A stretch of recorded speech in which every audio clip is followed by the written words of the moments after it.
Hello, welcome to another video. Please like, share and subscribe for more amazing story. True God in Another Worlds, Tensura x Tbate, by Tempest_King_20. Chapter 48. A Protective Brothers Thread. Rimuru Pav. What's the worst that could happen? Arthur's voice oozes with dripping sarcasm as he mockingly imitated my earlier statement, his tone laced with a hint of amusement. As we walked out of Cynthia's office, the sterile fluorescent lights flickered above us, casting an eerie glow on the drab hallway walls. I couldn't help but let out an amused chuckle, finding his attempt at imitating me mildly entertaining. "Hey, don't blame me for this one," I replied, shaking my head in disbelief. Who would have thought that Cynthia would ask us to be professors on the first day? It's like she plucked the idea out of thin air. Arthur's shoulders slumped, his face etched with frustration. He released a deep sigh, his exasperation palpable. I know, it's insane. I never expected this to happen. Anyway, let's go grab something to eat at the cafeteria, I suggested, my stomach growling in protest. Sylvie perched on my shoulder as we started walking in the direction of the cafeteria. Do you have a plan to deal with this? Arthur asked, keeping pace beside me. He slipped his hands into his pockets, his brow furrowed with deep thought. I tilted my head slightly, my mind worked quickly to process the situation at hand. Right now? No, but I'm sure we'll figure something out, I replied, a mischievous smirk playing at the corners of my lips. We've always managed to overcome challenges in the past, haven't we? Arthur nodded, his gaze fixed ahead on the bustling crowd. Yeah, you're right. We've been through crazier situations, and somehow we've always managed to survive. Exactly, this is just another hurdle we'll conquer, I declared, patting Arthur on the back. As we stepped through the double doors of the bustling cafeteria, the aroma of freshly cooked food enveloped us, a tantalizing symphony of flavors that mingled with the lively chatter and laughter that filled the air. The tantalizing scent beckoned to our senses, causing our stomachs to emit a low grumble of anticipation, urging us to find a table quickly. Navigating through the sea of hungry students, the cacophony of voices and clattering of trays filled the bustling dining hall. Amidst the commotion, I heard Elijah's voice calling out from a table across the room. We maneuvered our way through the crowd, dodging trays and weaving between students, until we finally reached our group table. Hey guys, I greeted with a smile, my voice cutting through the lively buzz of the cafeteria. The air was filled with anticipation and excitement as students bustled about, finding their seats amidst the swirling energy of conversation and laughter. Taking my place at the table, I eagerly joined my friends. What's up? Lily's eyes sparkled with delight as she returned my smile. Very good. And you too. Arthur glanced at me before speaking. Well, we actually became professors for the practical magical manipulation class. Elijah, who had been busily savoring a mouthful of food, nearly choked at the surprising revelation. His wide eyes mirrored his astonishment as he sputtered, trying to find his voice amidst the shock. What? You guys are professors now? He finally managed to blurt out, his words punctuated by a mix of disbelief and awe. Unable to contain my amusement, a soft chuckle escaped my lips. Yes, it's true, I confirmed, allowing the moment to hang in the air for a beat. You can now call us Professors Lewin. Sylvia's curiosity was piqued, and she paused in feeding Sylvie, her gaze fixed intently on us. But I heard that Art was the one who defeated the professor. Why did you become a professor too, Ree? She asked, a genuine interest shining in her eyes. Arthur nodded. Well, it was my suggestion, actually, he explained. After all, Ree here made me fight the professor in the first place, so he shares some responsibility. It's only temporary until the academy finds a replacement. Seal smirked wryly, her eyes glimmering with amusement. Well, good luck to you both then, she said, her voice laced with a hint of mischief. Has Ellie made it here yet? She inquired, taking another bite of her deliciously prepared food. A small smile formed on my lips at the mention of Ellie, filling my heart with warmth. Yes, she arrived early, I replied, excitement coloring my words. She's currently training with Cynthia. Lily's eyes glowed with genuine happiness. That's wonderful news, she said, her voice filled with warmth. I have no doubt she'll do well. Seal, never one to shy away from an opportunity to boast, interjected confidently, her voice tinged with pride. Of course she will. I trained her, after all, she declared, a self-assured smile gracing her lips. Arthur couldn't resist the playful banter, his mischievous smirk growing wider. Well, you're right, Seal, but let's not forget that it's because I'm her older brother that she's so talented, he teased, his pride shining through his words. Sylvia rolled her eyes, playfully feigning exasperation at our banter. All right, let's not turn this into a competition, she interjected, her laughter blending with the cheerful ambiance of the bustling cafeteria. Anyway, how did it go for you, Elijah? Have you found a girl yet? I asked teasingly, my voice laced with playful curiosity. Elijah's cheeks flushed a light shade of pink, and he averted his gaze bashfully, his fingers fiddling with the edge of his tray. Nah, not yet, he admitted, his voice tinged with a hint of disappointment. He looked momentarily lost in thought, his eyes flickering with a mix of longing and uncertainty. I guess I just haven't found the right person yet. Sensing his vulnerability, our friend, Art placed a comforting hand on Elijah's back, offering words of encouragement. But hey, no rush, he reassured him, his voice filled with empathy. Plenty of time for that. Focus on enjoying your time here at the academy, and let love find its way to you. Before we could delve deeper into the topic, a sudden commotion erupted, causing heads to turn throughout the cafeteria. Intrigued, we shifted our attention to the source of the disturbance and spotted Cynthia gracefully making her way towards us. By her side stood Ellie, my younger sister, her wide eyes filled with a mix of awe and timidity as she took in the unfamiliar surroundings. The freshmen who were scattered throughout the cafeteria seemed puzzled when they caught sight of Ellie, a young girl who was clearly not a part of our academy. However, their confusion quickly transformed into elation as Cynthia approached our table, her presence commanding yet warm. Her eyes sparkled with genuine interest as she addressed us, her voice carrying the perfect balance of authority and warmth. Good afternoon, everyone, Cynthia greeted warmly, her eyes sparkling with genuine enthusiasm. Her welcoming smile widened, revealing a row of perfect teeth. I hope you're all enjoying your time at the academy so far. Well, I would have, if someone hadn't decided to hire me as a professor on my very first day, I joked, a mischievous glint in my eyes. The corners of my lips curled into a playful smile. You became a professor, big brother? This is amazing, Ellie exclaimed, her voice filled with a mix of awe and pride. Her shyness dissipated, replaced by a newfound confidence. She couldn't hide the admiration shining in her eyes. As expected from Big Brother Ri.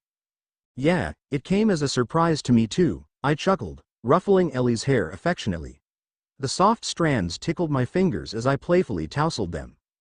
Art, who had been quietly listening, chimed in, a hint of jealousy lacing his voice. Hey, I also became a professor. Where's my grand entrance? Where's the confetti? Ellie's eyes widened, and she turned to Art, her amusement barely contained. Oh, really? That's, amazing, Big Brother Art, she said dryly, struggling to suppress her laughter. Art's face fell, and he crossed his arms, a pout forming on his lips. Oh, come on, Ellie. Can't you be a little more excited for me? I couldn't help but join in, struggling to control my laughter. Oh, Ellie, let's give Art the grand entrance he deserves, I exclaimed, my voice filled with mock enthusiasm. I snapped my fingers, and the cafeteria erupted with the sound of imaginary trumpets. Ladies and gentlemen, presenting Professor Arthur, the master of something. Ellie and I burst into laughter, the sound of our joy echoing through the bustling cafeteria. Art sighed dramatically, rolling his eyes, but a flicker of amusement danced in his gaze. You two are impossible. I'm surrounded by comedians. Ellie managed to compose herself, wiping away tears of laughter. No, we're just thrilled for you, Professor Art. I'm sure you'll teach your students how to, be really good at something. Art groaned, but a smile tugged at the corners of his lips, unable to resist the infectious mirth. Thanks for the vote of confidence, Ellie. I'll remember this when I become the world's greatest professor of something. We all shared another round of laughter, our joy filling the cafeteria with an intangible warmth. Although I want to stay and talk to you, I have some administrative matters to attend to, Cynthia continued, her tone regretful yet determined. The gentle sway of her words carried a sense of responsibility. I've finished Ellie's training for today, so she'll stay with you. I nodded in understanding and smiled at Cynthia's words. Sure, I said warmly, my gaze shifting to Sylvie who had jumped to Ellie. Very well. Then I will leave now. Good luck in your next classes, Cynthia said, her departure leaving behind a slight void in the vibrant ambiance of the cafeteria. With Cynthia's exit, the freshmen's excitement gradually died down, and they resumed their lively conversations, the buzz of their chatter filling the air once more. So, how did your training go? I eagerly inquired, sliding over on the bench to make room for Ellie to sit beside me, and I couldn't wait to hear about Ellie's progress. Ellie's eyes sparkled with enthusiasm as she settled into her seat, her excitement practically radiating off of her. Her cheeks were flushed with the thrill of her recent training, and I could tell she had a lot to share. It was absolutely amazing, she exclaimed, her voice brimming with joy. The director is an incredible teacher, and I learned so much. I couldn't help but smile at her infectious enthusiasm. Ellie had always been a diligent and talented student, and I knew she would excel in her training. That's fantastic, Ellie. I knew you would make great strides in your abilities. Her smile widened, and she leaned in closer, her voice filled with anticipation. And guess what? While the director had to attend to some work, a professor named Laura took the time to train me. Ah, so you've had the chance to meet her, Sylvia said with a knowing smile on her lips. Ellie's curiosity piqued, and she leaned in closer. Do you know her, Sylvia? Sylvia nodded, her smile widening. Oh, absolutely.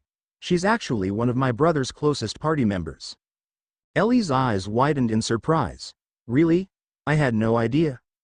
Sylvia nodded again, her eyes sparkling. She's not only a fierce warrior, but also an incredibly kind and wonderful person. I'm sure you'll love training with her in the future. I see, Ellie said, nodding in agreement. She did seem nice when I met her. I can't wait to learn more from her. I couldn't resist interjecting, a mischievous grin playing on my lips. Sorry, nice? Laura is nice. I said, we're talking about Laura Evanale, right? Yes, she's nice. Is there a problem, brother? Ellie asked, confusion evident in her voice. She was genuinely surprised by my comment. Well, Ellie, your brother here has a unique relationship with Laura, Seal said, joining in the conversation with a mischievous grin of her own. They're always teasing and bantering with each other. I chuckled, knowing Seal was referring to the friendly rivalry Laura and I shared. That's one way to put it, I said with a grin. Laura and I have a bit of a playful dynamic. We enjoy trading jabs and pushing each other's limits during training. It's all in good fun. Sylvia, who had been quietly listening, decided to change the topic. All right, let's wrap this up. Aren't your classes starting soon? Art, realizing the time, exclaimed in surprise. Oh, shoot, I completely forgot. He quickly finished his meal and turned to Ellie. Are you joining us for classes or going with Seal and Sylvia? Sylvia chimed in, sharing her thoughts. It might be better if Ellie joins you guys. Our classes can be a bit dry and theory-heavy, and she might lose interest quickly.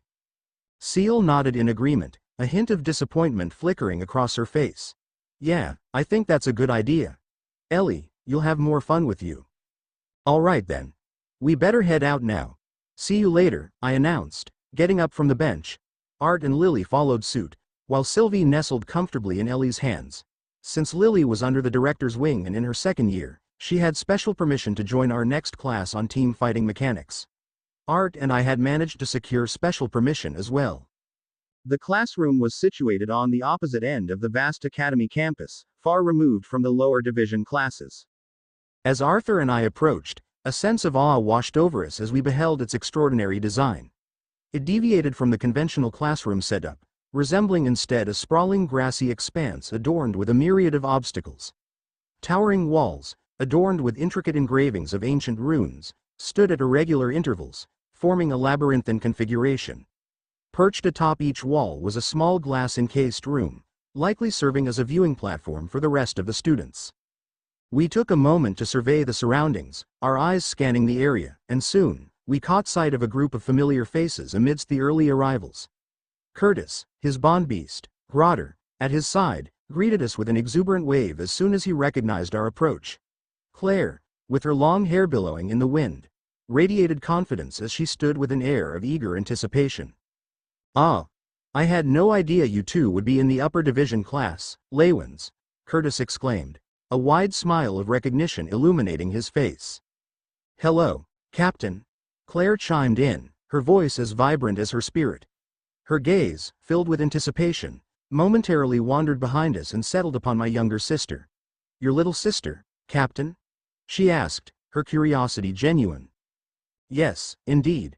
Allow me to introduce you, Ellie, I encouraged my sister gently, desiring to ensure her comfort in this unfamiliar environment. With a hesitant step forward, Ellie mustered a soft, timid voice. Hi, I'm Eleanor Lewin. Nice to meet all of you.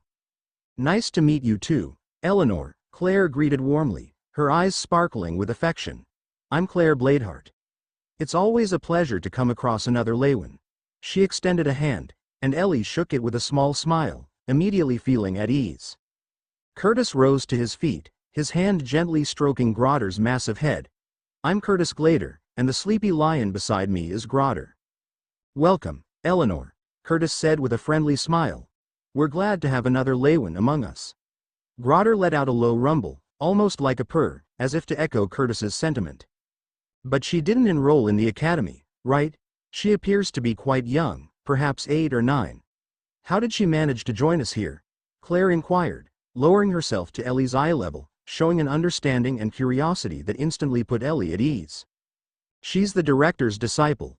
Lily interjected, affectionately patting Ellie's head, a proud expression adorning her face as she acknowledged her figure sister's accomplishments. Really? Claire exclaimed, her excitement palpable. She turned her attention back to Ellie, eyes widening with wonder. That means you've already awakened your core. You truly have Lewin blood coursing through your veins. We all shared a hearty laugh at that. As we continued our animated conversation, more students began arriving for the upper division class, adding to the growing crowd. Among them was Tess, accompanied by Clive. Hi Tess, I greeted her with a wave, and she responded with a small smile before making her way toward our group. However, as she approached, I couldn't help but notice Clive's intense gaze solely directed at Arthur and me. His disdain was evident in the way his brows furrowed and his lips curled into a sneer. Sensing the annoyance radiating from me, I decided to employ a little sound manipulation magic, subtly casting my voice to reach Tess's ears alone. Can you please hold your dog for a while? It's starting to bother me, I whispered discreetly, my tone laced with a mixture of frustration and plea. I hoped that this small request would help diffuse the situation without causing a scene. Tess let out a genuine laugh, her melodic voice carrying a hint of mischief as she glanced at Clive. She seemed to understand my silent plea and the underlying tension in the air. I'll do my best, she responded, her voice tinged with amusement, which only served to perplex those around us who couldn't hear our conversation. Hi Tessia. Claire chimed in, her enthusiasm undeterred as she grabbed Ellie's shoulders and propelled her forward. Have you seen the captain and Arthur's little sister? Guess what, she has awakened her core. A look of surprise crossed Tess's face as she observed Ellie, her eyes widening in genuine amazement. Oh, I know her, but I certainly didn't expect her to have already awakened her core, she admitted, extending a friendly greeting. Hello, Eleanor, I'm Tessia Aerolith. It's a pleasure to meet you. Ellie, unfazed by the encounter, interrupted the pleasantries. I know who you are.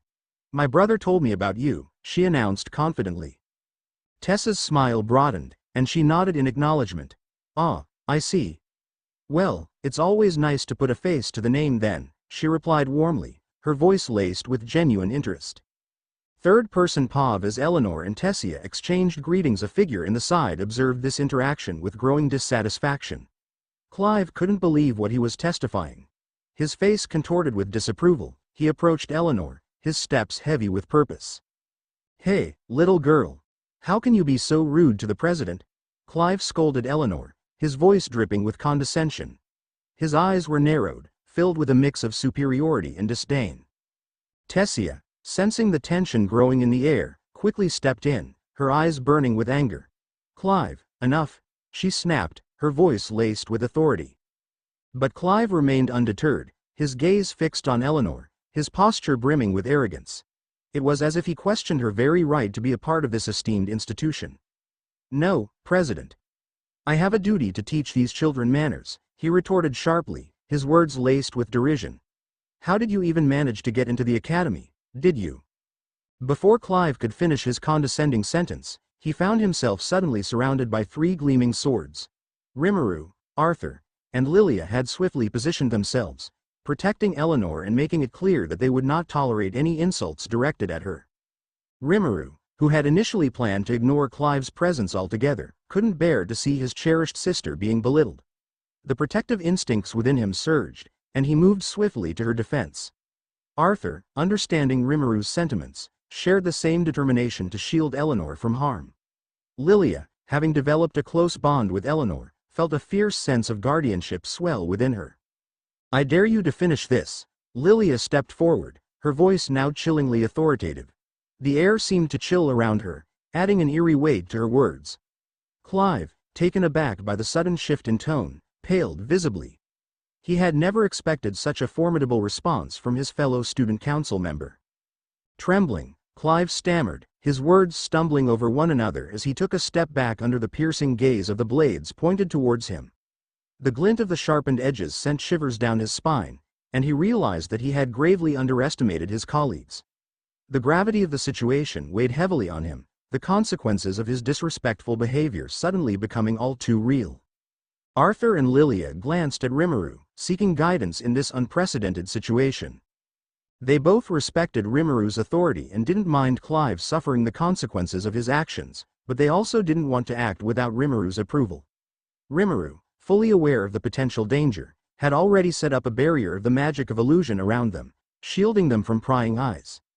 The oblivious students nearby had no idea that a deadly confrontation was potentially unfolding within their midst. While Claire and Curtis watched in shock as their captain, Rimuru, wore an expression of intense focus, his normally calm demeanor replaced by an unwavering determination. They had never witnessed him in such a state before, and curiosity mingled with concern welled up within them. The atmosphere crackled with tension as they anxiously awaited Rimuru's next move. Meanwhile, Rimuru locked eyes with Clive, the fear in the latter's gaze unmistakable. In that pivotal moment, Rimuru found himself at a crossroads, contemplating the weighty decision of whether or not to end Clive's life. Conflicting thoughts swirled in his mind. On one hand, Clive's actions had been deeply disrespectful and could not be ignored, but on the other hand, killing Clive at that moment would have caused many problems not only for them, but even for the director and the academy. But before he could fully immerse himself in his contemplation, he felt a gentle tug on his shirt. After a brief but significant pause, Rimuru let out a heavy sigh, his resolve softening. Reluctantly, he returned his sword to its dimensioning ring, his actions signaling to Lilia and Arthur to follow suit. The blades retracted, vanishing into thin air. The tension in the air eased slightly, but the lingering unease remained. Clive let out a shaky breath, his heart pounding in his chest. He hadn't even realized he was holding his breath until it escaped him. Relief washed over him, but it was short-lived as a strong, vice-like grip suddenly closed around his neck, constricting his airway. Lifted off the ground, he found himself face to face with a furious Rimuru, his eyes burning with anger.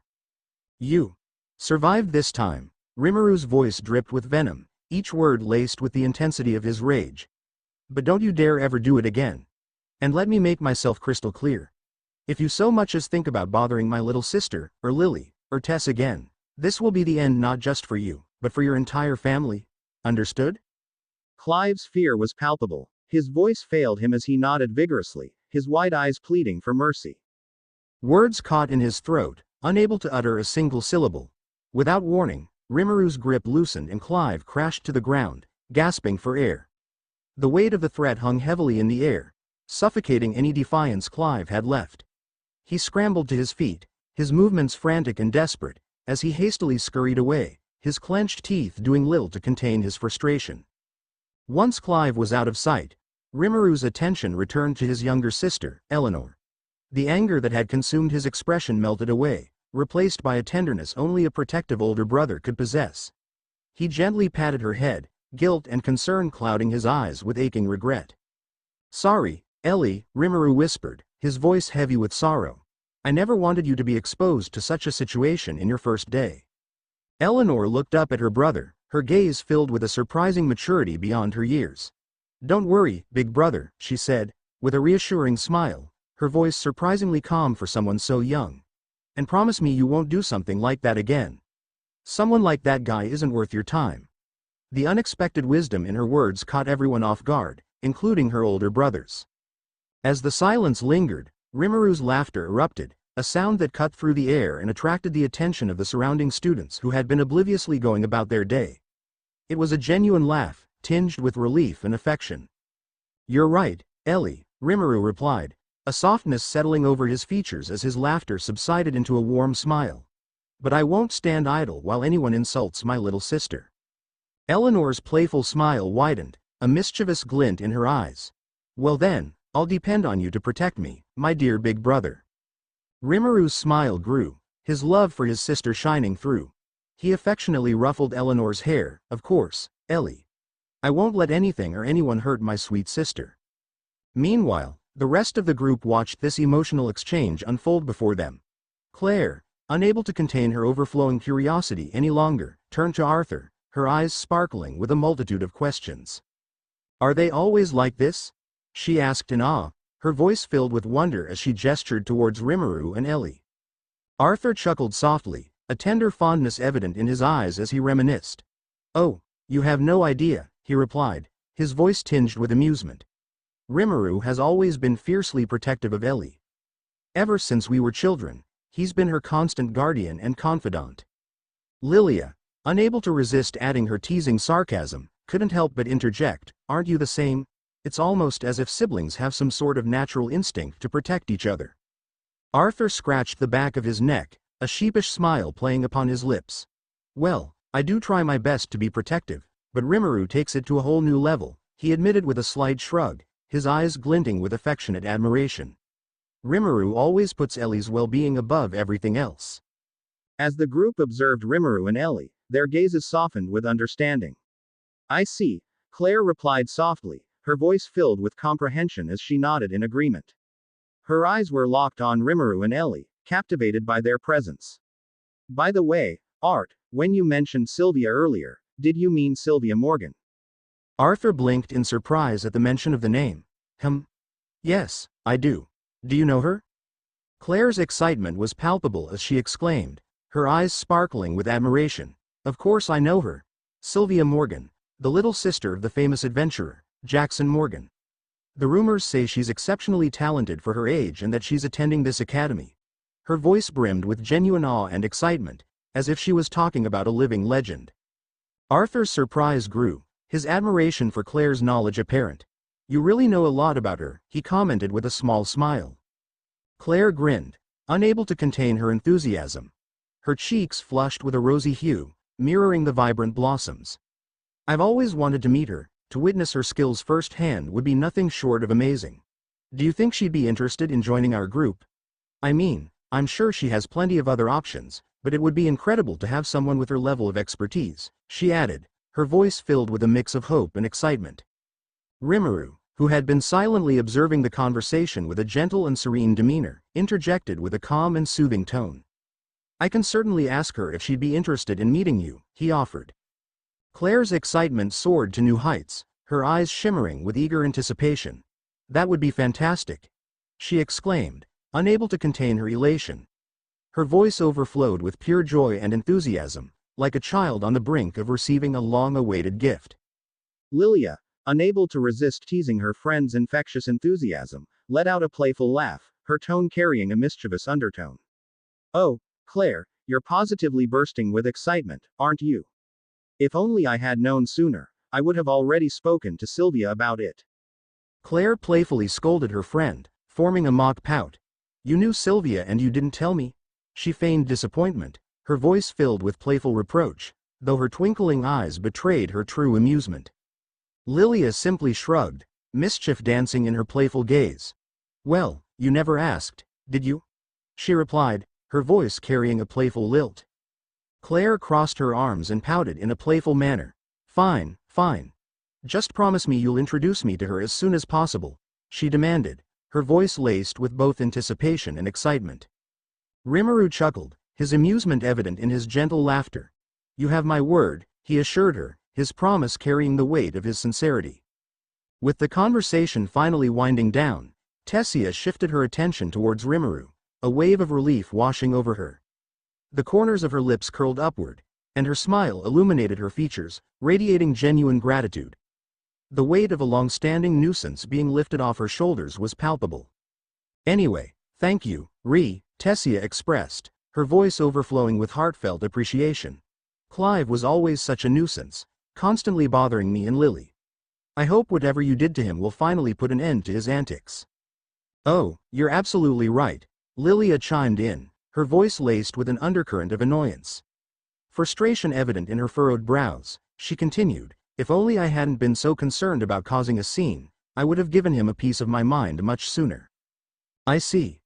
Rimuru furrowed his brow, deep in thought, his hand instinctively finding its way to his chin as he pondered the situation. Just as Rimuru was engaged in his internal deliberations, his thoughts were abruptly interrupted by the telepathic voice of Sylvie resonating in his mind. Her words cut through his ruminations like a sharp blade, conveying a mix of concern and a subtle warning. Papa, don't even think about doing anything, Sylvie's voice echoed clearly in Rimuru's consciousness. Feigning innocence, Rimuru mentally replied, what? I wasn't actually thinking of taking action. But Sylvie easily perceived his true intentions, her own voice laced with a hint of exasperation. I can hear your thoughts, Papa, Sylvie admonished, her tone displaying a blend of frustration and affectionate scolding. Slightly taken aback, Rimuru chuckled, his voice betraying a mischievous undertone. All right. I promise I won't do anything to Clive, for now. I've heard that. Sylvie's exasperated voice filled Rimuru's mind once more. Papa, I know you're plotting something. Just let it go and focus on more important matters. Rimuru couldn't help but chuckle, his voice retaining that mischievous undertone. All right. I'll behave. But if he continues to pester us, I won't be able to hold back.